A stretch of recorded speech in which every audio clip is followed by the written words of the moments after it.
Doctor साहब, बानी PTI की जानिब से महमूद खान अचकज़ई साहब को टास्क दिया गया है सियासी जमातों से कि वो मुलाकातें वगैरह करें। उसके अलावा अहम सियासी मुलाकातों का सिलसिला भी जारी है।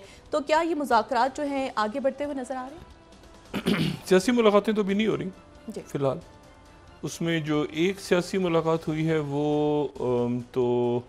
शहबाज शरीफ साहब की जो हुई है मौलाना साहब से, जी और फिर मोहसिन नकवी साहब जो हैं वो फ़ाल हैं।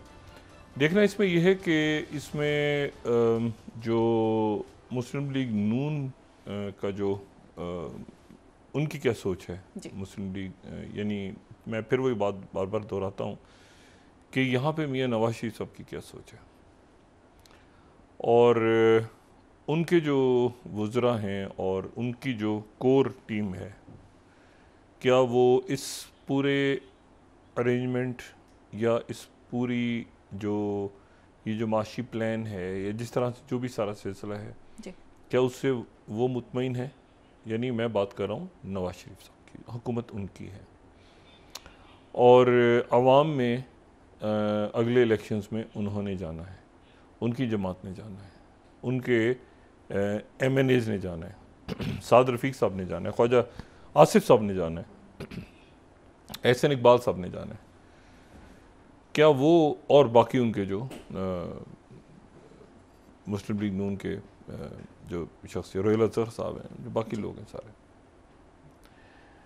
क्या वो इस पूरी सूरत हाल, ये पूरा जो बजट है, क्या वो इसको डिफेंड कर पा रहे हैं या डिफेंड कर पाएंगे? अभी तक तो देखें ना, कल वज़ीर ख़जाना को हमने सुना, जी और वज़ीर ख़जाना जो है ज़ाहिर है कि 70 सालों का या 75 सालों का या जब से भी आप लगाएं तो सारा एक सिस्टम सत्यानाश है, बेड़ा गर्क हुआ है, और बहुत सारी चीज़ें जो हैं वो हमें करनी भी पड़ेंगी। लेकिन वो सर्जरी जो हैं, वो अगर सर्जरी ऊपर से शुरू होती तो ज़्यादा अच्छा होता। और सारे लोग इस पर यही बात कह रहे हैं कि आप एलीट क्लास को अगर उठा के उन पर कुल्हाड़ा चलाते तो ज़्यादा अच्छा होता, बजाय इसके कि आप आवाम के ऊपर जो है वो आपने, और वो लोग जो बिल्कुल यानी पहले ही बेजार थे। अब ये उसमें एक बात ये भी आज कही गई कि जी वो उसमें 5 रुपये वापस और 10 रुपये वापस इस तरह करके भी शुरू करेंगे कि ज़्यादा डाल दी है, लेकिन बाद में उसने ज़िद की तो 5 रुपये वापस ले लिए, उसने बोला तो 5 रुपये, लेकिन वो मजमूई तौर पे जो एक बजट है, और वो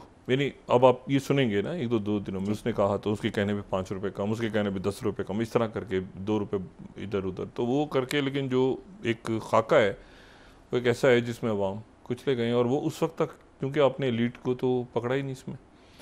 और दूसरी बात ये कि इतने टैक्सेस जो हैं वो लोग ये होता है ना, पाकिस्तान का हर शख्स टैक्स देता है, इनडायरेक्ट टैक्सेस भी तो है ना, जी मतलब इनडायरेक्ट टैक्स तो हर चीज़ पे है।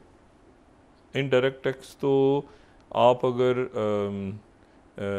एक पानी की बोतल लेने जाएं तो उसके ऊपर भी टैक्स है, आप एक दवाई लेने जाएं तो उस पर भी तो टैक्स है ना, वो जी तो हर चीज़ आप, यानी जो बिजली का बिल है उस पर आप ज़रा नीचे टैक्स पढ़ना शुरू करें, PTV का बिल भी है उसमें, उसमें ये भी है, उस ये टैक्स वो टैक्स फलां टैक्स उसमें। तो बात ये सारी कि वो तो सारे टैक्स पहले ही लोग दे रहे हैं, इनडायरेक्ट टैक्सेस, अब आपने उनके ऊपर और टैक्स डाल दिए हैं, और तो वो ये जो है ये वो खुश, और आपको पता है कि एक बहुत बड़ा मिडिल क्लास का एक वोट बैंक इस मुल्क में, या जो यानी हर मुल्क में, पाकिस्तान में एक क्लास बहुत ज़्यादा जिनमें शऊर आया है, वो एंटाई एलीट क्लास है। एंटाई एलीट यानी लोग इसको, आम लोग जो हैं वो बिल्कुल उनके अंदर एक तरह से एक नफ़रत का सा एहसास है कि यार ये एक मिनट ठहरो, मेरे पास तो ये चीज़ नहीं, इसके पास ये क्यों है? तो उसके, और पूरी दुनिया में पाकिस्तान में तो बहुत ही शिद्दत के साथ है। अब जो हर कोई बंदा बात कर रहा है कि भाई यहाँ पे बजट में आपने इतने लोगों से टैक्स ले रहे हैं, तो कितने लोग हैं जो अस्पतालों में जाते हैं सरकारी? अब ये बात पहले भी हम कर चुके हैं, हर जी TV पे हर जगह हर डिस्कशन यही हो रहा है कि भाई हर चीज़ जो प्राइवेट लोगों ने देनी है तो फिर टैक्स क्यों दें, और वो पैसा कहाँ जाता है सारा का सारा इतने सालों का? तो क्या नवाज शरीफ साहब इस पर खुश हैं, इस बजट पे? क्योंकि नवाज शरीफ साहब अगर खुश हैं, मतलब मैं इस बात को मानने को नहीं तैयार कि नवाज शरीफ साहब इससे खुश हों कि ये उनकी हुकूमत का एक बजट, ऐसा बजट आया है जिसका उनके लोगों को ही नहीं पता, या उनसे भी मतलब मतलब इस पूरी पिक्चर में नवाज शरीफ साहब का एक अपना है ना कि हम जी। एक तरक्की एक मतलब इसमें क्या है, इसमें कुछ भी नहीं है। तो नवाज शरीफ साहब का क्या ये बजट है? क्या ये ख्वाजा आसिफ साहब का बजट है? क्या ये एहसन इकबाल साहब का बजट है? ये किसका बजट है? इसको इसकी को ओनरशिप लेगा ना आके? इस बजट की तो कोई ओनरशिप नहीं ले रहा कि ये बजट जो है ये मतलब ये किसका बजट है भाई। दूसरी बात ये है कि ये तमाम जो दूसरा जो एक मामला हुआ है इस अरेंजमेंट में, ठीक। जिसको मैं अरेंजमेंट कहता हूँ ना, अरेंजमेंट ये है ना, तुम ये ले लो, तुम ये चलो ये बन जाओ, तुम ये इस तरह नहीं होता। और ये जो सियासतदान हैं वो इस बात को समझते हैं अच्छी तरह कि हमने आगे भी लोगों में जाना है। तो अच्छा, फिर बिलावल, क्या बिलावल जो हैं वो इससे मुतमईन है? आखिरी जो एक बात आई थी कि उन्होंने अपने वज़रा से कहा था कि आप अपनी कारकर्दगी सिंध में ठीक करें, तो क्या वो बिलावल, उन्होंने सियासत करनी है ना आगे? जरदारी साहब तो ठीक है सदर बन गए दोबारा, बिलावल जो हैं क्या वो मुतमईन है इससे कि ये जो बजट आया है, क्योंकि इसके ऊपर आगे ये तो भी तय हो जाएगा ना। एक आम इम्प्रेशन ये है, एक आम तासुर लोगों में यही है कि बजट के ऊपर सब जो है ना वो अपने अपने पाव गोश्त के लिए जो है ना सबको, क्या बिलावल ऐसा करेंगे?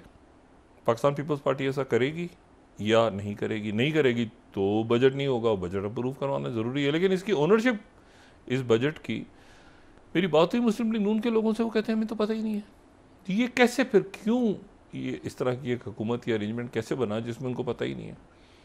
तो इसलिए जो है ना, मैं सिर्फ ये बात कह रहा हूँ कि इसकी ये जो है ना, ये इसको सिस्टम को अब कुछ ज़्यादा ख़ास धक्का देने की ज़रूरत भी नहीं है। ये खुद ही जो है ना, ये खुद ही अपने आप ही ये बस ऐसे ही है, हवा के सवाओं के सहारे खड़ा हुआ है।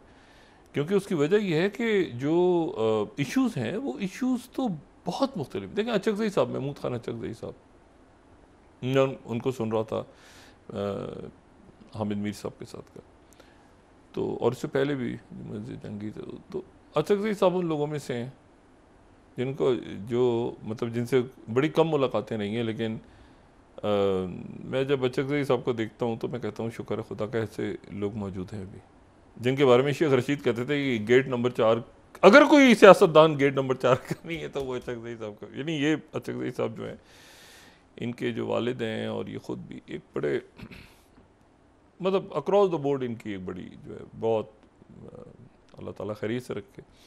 अच्छा, तो बात ये अचकज़ई साहब जो बात कह रहे हैं, वो अचकज़ई साहब इस जो जिस अपनी सियासत या अपने एक बुज़ुर्ग हैं, बुज़ुर्ग मैं बिल्कुल उनकी उम्र के हवाले से नहीं कह रहा, वो जब आज से 40 साल पहले भी वो बुज़ुर्ग ही होंगे, उनके जैसे ख्यालात हैं। तो वो जो बात कह रहे हैं कि देखें इसमें यहाँ पर डायलॉग और मुज़ाकरात और ये सारी बातें, ये तो अपनी जगह हैं। एक मुल्क है ना, एक रियासत है, उस रियासत को आप कितना उसमें से वो जैसे होता है ना कि वो जो ब्लड बैंक्स के बाहर बैठे होते हैं ना चर्ची मवाली, तो वो खून बेच रहे होते हैं अपना, तो वो खून बेच रहे होते हैं, और वो जो है वो उनका खून अगर आप कभी वो डोनेट करें तो उसमें हीमोग्लोबिन नहीं होते, वो बिल्कुल प्लाज्मा सा रह जाता है, उसमें हीमोग्लोबिन होती नहीं। तो जब आप उसको उसकी बॉटल देखते हैं तो वो पूरा प्लाज्मा यानी पीले रंग का प्लाज्मा होता है, उनमें हीमोग्लोबिन ही नहीं होती, वो बेचते रहते हैं, और वो उसके बाद हीरोइनची होते हैं। तो बात यह है कि अब इतना इन्होंने निचोड़ लिया है रियासत को, इस एलीट ने, कि वो अब कर्जा लेके सूद वापस होगा, कर्जा अपनी जगह, उसका फिर सूद बढ़ जाएगा। अच्छा, वो सूद भी शायद नहीं होता रहा, तो एक ऐसी जगह पे खड़े हो गए हैं आके कि वो उसमें अब देखते हैं कि आने वाले दिनों में ये क्या होता है। लेकिन बात वही है कि क्या इसको आप छोड़ दें, पीटीआई क्या कह रही है, फलां क्या कह रहा है, मुस्लिम लीग नून क्या कह रही है, ये एक सवाल। और नवाज शरीफ साहब कैसे देख रहे हैं इस पूरे सिलसिले को, जहाँ पर बहुत सारे उनके जो है ना मतलब डिफेंड करना मुश्किल है। मेरी बात हुई है मुस्लिम लीग नून के जोमा से, तो प्राइवेटली वो मतलब इसको डिफेंड कर ही नहीं सकते ना, सवाए इसके कि इनके दौर में भी ये होता था तो ये दौर में भी ये होता था। नहीं, ऐसे नहीं होता, इस तरह से नहीं होता। जिसके दौर में जो होता था ये यहाँ पर तो। और फिर दूसरी जो मैं बात बता रहा हूँ ना, वो एक और चीज़ बड़ी एक्सपोज हुई है, क्योंकि बड़े, और आप यकीन करें कि मैं इस पर कन्विंस था बहुत ज़्यादा कि इन शख्सियात की वजह से बाहर के मुल्क, कई मुल्क, क्योंकि ज़ाती मरासिम है, तो वो आके फौरी तौर पे जो है ना इन्वेस्टमेंट्स और ये और वो सारा शुरू होगा। लेकिन वो सारा नहीं हुआ, सारा अल्टीमेटली जो है वो IMF, मतलब इसाक डार साहब शुक्र कर रहे होंगे कि खुदा का कि मैं इस वक्त इसमें मैं कम से कम सामने नहीं हूँ भाई इस वक्त, मेरे बगैर भी देखा। वो कहते हैं तेरी याद आई जाने के बाद मुझे याद कर रहे हो ना, मतलब इस तरह की सूरत हाल बनी कि मैं कम से कम मौजूद तो होता था ना अच्छा बुरा सुनने के लिए।